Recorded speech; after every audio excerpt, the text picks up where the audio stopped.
Well, can you just tell me a little bit about the Jewish community in St. Paul when you were growing up? What do you remember? Yeah, well, the Orthodox lived in the West Side, which was a lower part of the city, and it's supposed to have flooded at times. Not, but I don't remember that happening when I was living there.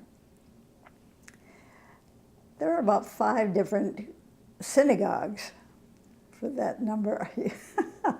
It seems incredible. But I think the holidays were such fun for us kids because we would go upstairs to see the grandmothers because it was divided. The women sat upstairs, men downstairs. And then we would run down to see our grandfathers. And then we go back up. We had so much fun.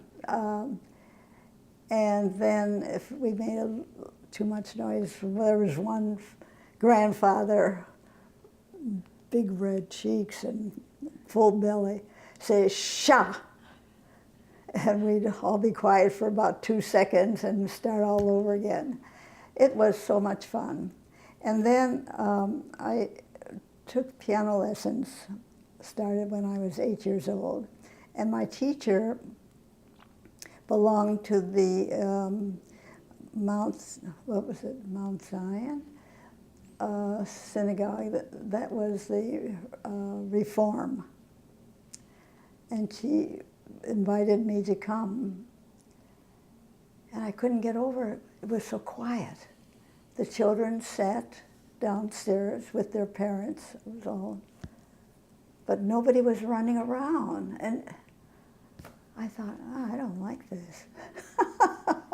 I miss that, the noise, and the holiday was made for the children. It was really wonderful. And when we had to kiss the Torah, we'd start at one end and then race back so we could kiss it again on the other side, you know, from the left side and the right side.